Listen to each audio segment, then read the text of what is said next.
تو وہ ایسی باتوں کا جواب آپ کو نہیں دیں گے اور نہ دیتے ہیں، ٹھیک ہے۔ تو ایسا ہوتا بھی ہے کہ ولی چاہے تو ہدایت ملتی بھی ہے، یہ بھی بات ممکن مطلب ناممکنات میں سے نہیں ہے کہ اگر ولی چاہ رہا ہو اور اسے ہدایت نہ ملے، ٹھیک ہے۔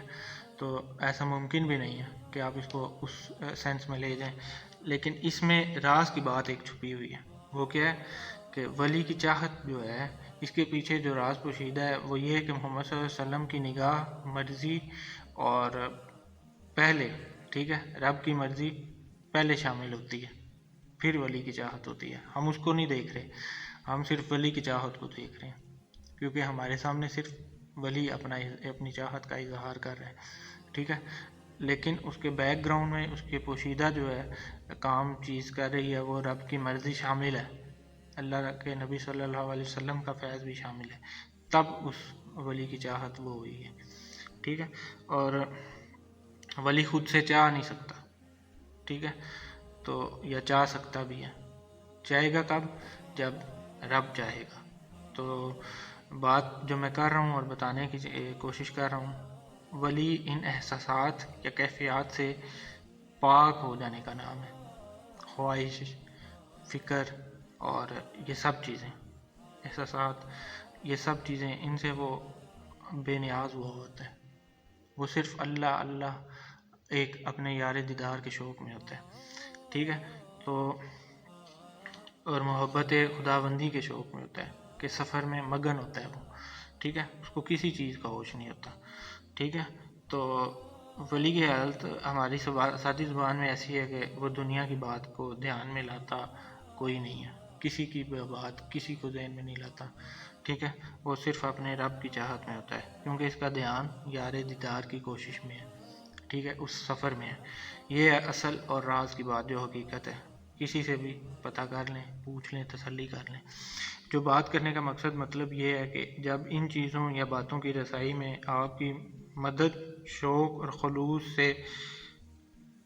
کرنے میں لگا ہوں تو ان باتوں یا ارادوں کو ضائع مت کریے گا۔ میں آپ کو یہ احساس دلانے کی بات کر رہا ہوں بس، ٹھیک ہے، ویسٹ مت کریے گا، ان سے فائدہ لے لیں آپ، بس یہ میرا مقصد ہے۔ تو آپ لوگ، یہ میرا اصل مقصد ہے کہ آپ فائدہ لے لیں، بات کرنے کا یا بتانے کا مقصد صرف اور صرف یہ ہے، اور یہ کام میں محمد صلی اللہ علیہ وسلم کے عشق اور محبت اور اللہ کے قرب میں حاصل کرنے کے لیے کر رہا ہوں بس، اور کوئی اس کے پیچھے نہ خواہش ہے، نہ کوئی ضرورت ہے، اور نہ ہی کوئی مطلب چاہت ہے، ٹھیک ہے۔ تو بنا یہ پرواہ کے کہ کوئی گالی دے گا، کوئی بحث کرے گا، کوئی برا بھلا کہے گا، ٹھیک ہے، حالانکہ یہ ڈر ہوتا ہے انسان کو، ٹھیک ہے، بڑے بڑے عالم مشائخ کو یہ ڈر دل میں رہتا ہے کہ جب میں بات کر رہا ہوں، آپ دیکھتے ہیں کہ کیسے کیسے لوگ سوال پوچھ لیتے ہیں، کیسے کیسے بے وقوف لوگ اٹھ کے سوال کر دیتے ہیں اور کیسی کیسی باتیں کہہ جاتے ہیں، ٹھیک ہے، لیکن جو اللہ کے بندے ہوتے ہیں وہ صبر کر جاتے ہیں، ٹھیک ہے۔ تو یہ سب باتیں سوچے بنا میں، جو کسی کی مجھے پرواہ نہیں ہے، پھر بھی میں باتیں کر رہا ہوں، کیونکہ جو میرا ماضی جانتے ہیں یا جو میرے ماضی کے حوالے سے مجھے جانتے ہوں گے، پہچانتے ہوں گے، وہ ظاہری سی بات ہے آپ سوال کھڑے کریں گے، ایسے سوال کھڑے کریں گے کہ مجھے بھی ایک دفعہ آگ لگے گی، لیکن جب آپ خود پہ کنٹرول کر لیتے ہو، اسی کو ایمان کہتے ہیں، ٹھیک ہے۔ تو لوگ کچھ بھی کہتے رہیں، کرتے رہیں، نہ تو مجھے پرواہ ہے کوئی، جو کوئی مرضی جو کچھ کہے، ٹھیک ہے۔ ہاں، میری کوئی بات جھوٹی غلط بیانی میں کروں یا اس پہ مبنی کوئی بات ہو، یا قرآن و حدیث یا سنت کے احاطے سے باہر کی بات ہو،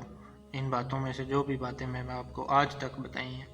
ٹھیک ہے، یا کوئی مخالف بات بھی کوئی ہو ایک لفظ بھی، تو میں ذمہ دار ہوں، ٹھیک ہے۔ پھر آپ سب میرا گریبان بھی کٹ سکتے ہیں، مجھے گالی بھی دے سکتے ہیں، مار بھی سکتے ہیں، کوئی پرواہ نہیں ہے، ٹھیک ہے، کوئی خوف ڈر نہیں ہے مجھے، ٹھیک ہے۔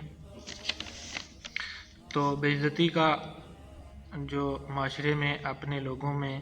کوئی کسی بات کا اثر نہیں محسوس کرتا، ٹھیک ہے، یا نہیں ہوتا، لیکن ان سب باتوں کے بعد ابھی میری فریاد جو ہے آپ کو، وہ صرف اور صرف یہی ہے کہ میری بات کو سنیں اور سمجھیں اور غور کریں، بس یہ 3 کام کر لیں، عمل پھر آپ کا کام ہے، وہ کروا لیتا ہے، ٹھیک ہے، اب آپ نے یہی ماننا اور کہنا ہے کہ یہ میرا شوق ہے اور یہی میرا فرض ہے، ٹھیک ہے۔ جو اصل بات ہے اینڈ میں آپ کو یہ بتا رہا ہوں، جو شروع کی ہے جہاں سے، کہ یہی بات ماننی ہے آپ نے کہ یہ میرا شوق بھی ہے اور یہ میرا فرض بھی ہے۔ یہ میں رزق کے لیے دکان پہ جا رہا ہوں اور میرے دکان سے جانے سے جو ہے جانے کا جو حکم ہے وہ مجھے میرے رب نے دیا ہے، وہاں میرا بڑا دل لگتا ہے، ٹھیک ہے۔ تو میرا دکان پر جانا ہی بہتر ہے، الحمدللہ روزی بھی پوری ہوتی ہے اور اللہ بھی راضی رہتا ہے، ٹھیک ہے۔ تو کرنا کیا ہے، شوق کے اندر کی ہی آپ نے فرض رکھنا ہے اپنا، اور فرض کے اندر ہی شوق رکھنا ہے، ٹھیک ہے۔ اور رب کا شکر ادا کرتے جانا ہے، درود شریف پڑھتے جانا ہے، ٹھیک ہے۔ تو اب ہمارے دین کا یہی کمال ہے کہ وہ کس طرح کی زندگی بھی ہو، چاہے کوئی بھی ہو، ٹھیک ہے، کسی بھی ماڈرن طریقے کی یا ماڈرن زمانے میں ہو، جیسے کہ ہماری زندگی ہے، تو جیسے ہو بے شک اللہ کے قریب ہو سکتی ہے،